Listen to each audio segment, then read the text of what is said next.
What's going on, Raider Nation? So, of course, Coaster is here to preview the Super Bowl for you guys. My take, and what I'll do here is that I will recap the Patriots, I will recap the Giants, and then thirdly, I will go and talk about pretty much who I think will win and who I want to win.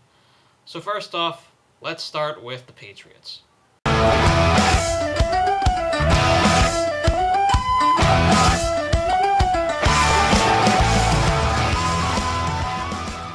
And in the Super Bowl, Lucas Oil Stadium, Indianapolis, Indiana, the New England Patriots will play. Now, the Patriots are in the Super Bowl, as you can tell from the clip, as we all know. Patriots were a pretty easy pick. Honestly, I had the Patriots in the Super Bowl before the season started.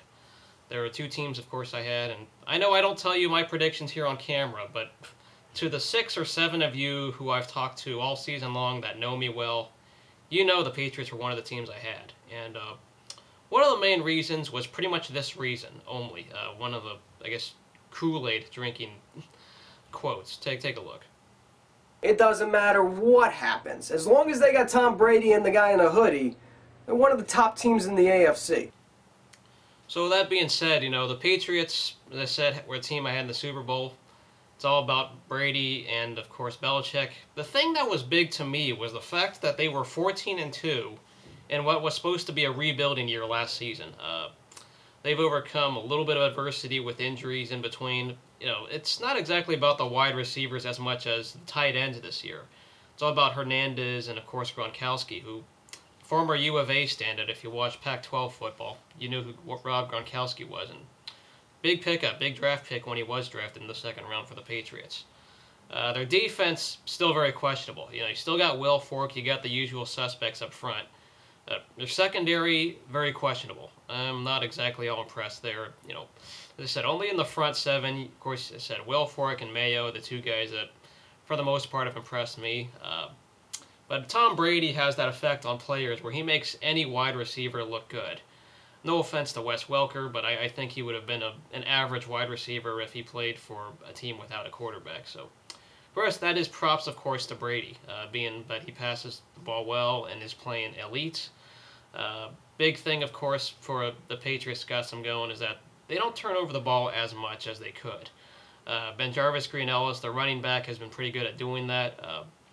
And Belichick has utilized guys well, but I'm still very concerned with their defense. That is the big thing this year that kind of gives me some light concern. But for the most part, they don't have to play much because the passing sets up the run. And once again, because you have Brady, everything on the offense looks elite. You welcome, OG. I made you hot. Now for the New York Giants. This is a team that I had pretty low expectations for before the season started. I thought the Giants, they would be a very good team. They have that potential, and it wouldn't surprise me if they got into the playoffs, but I think the way they did it surprised me. They had another strong first half again. That was huge. They always seem to have a good first half. But then the second half, they kind of start sliding. They had, I think, one November win, and then they had a big losing streak. But this time they overcame the adversity that they've had trouble with in the past. I know in the recent years, Tom Coughlin had somewhat of a hot seat. I know he probably would have never gotten fired if they not made it, but the pressure would have been on because I know even though he's won a Super Bowl already, the team itself found ways to struggle down the stretch. If the Giants played the Washington Redskins this year, they probably would have gone winless if they played all 16 games. I don't know how the Redskins had this team's number. Their defense, I guess, matched up well with Eli and company's offense. But more on to this. The Giants, as I said, they overcame some second-half demons big time. They were able to beat the Cowboys in Week 17.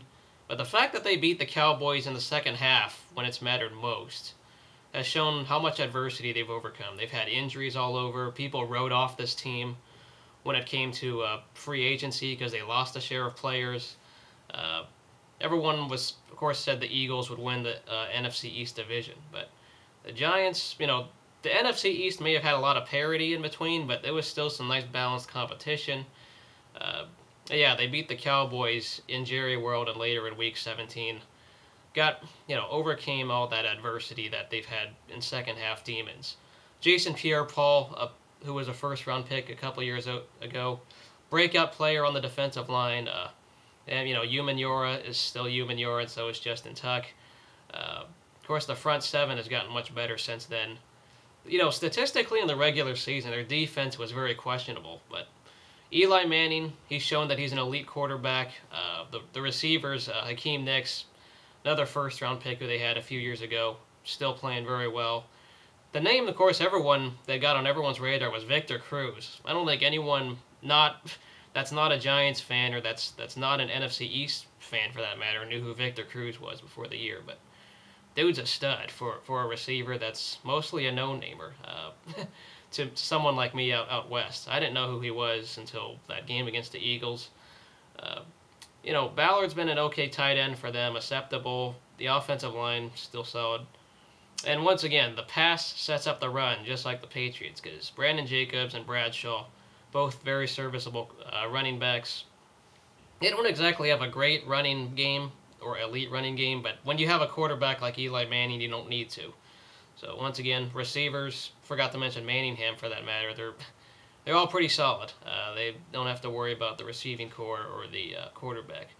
Just, once again, the secondary. I'm not exactly as impressed with the secondary as well either. They are the hot hand, though. They have shut down the opponents very well in the playoffs, and since we don't play games in November in the playoffs, they've stepped it up big time in January. Very big stepping it up in the second half.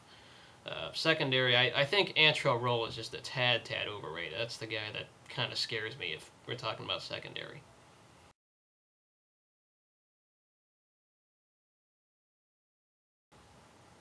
Now, of course, we're talking the game straight up down the middle, and I know I earlier said that I had the Patriots in the Super Bowl. The other team I had that was in the Super Bowl before the season started was the Green Bay Packers. Of course, the Packers lost to this same New York Giants team. Hell of a Giants team the way they've played January football. Been unstoppable since. Been in playoff mode since that loss to the Redskins. But yeah, I really hate flip-flopping my predictions, so I've had the Patriots beating the Packers in the Super Bowl. That was what I had before. I'm sticking with the Patriots with the whole Belichick-Brady Kool-Aid that I've been drinking all year long. Now, can the Giants win? Hell yes, they can. When it comes to keys, I see this as a very high-scoring offensive game. I think both teams have very questionable defense. I know the Giants have been much better as of late. I know your pass rush has been a lot better. But they have to get to Brady like they did 4 years ago. That will be, once again, one of the only keys to this game for the Giants if they want to win this one. If they can limit Brady, they have a very good chance of winning this game. But I'm picking the Patriots because of the way just Brady and controlling the game, and I've pretty much felt that they were the better team all year despite their defense. They just don't. All they have to do is get 1 or 2 stops per half, and they're good. That's just the way the Patriots are. So I have the Patriots winning the game, but the Giants, it's like 50-50 almost right now because of the way the Giants have played in the second half. So who do you have? If you're not a fan of either team, let me know. Of course, you want who I'm rooting for. It shouldn't be a secret. I'm not sure, sir, if you could see this well, but it's pretty obvious who I'm rooting for.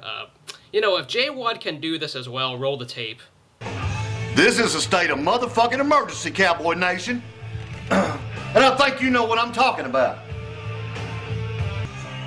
State of emergency in cowboy country. For this week, J. Watt is a motherfucking temporary Packer fan. I just got 3 words to say. Go Pack motherfucking go.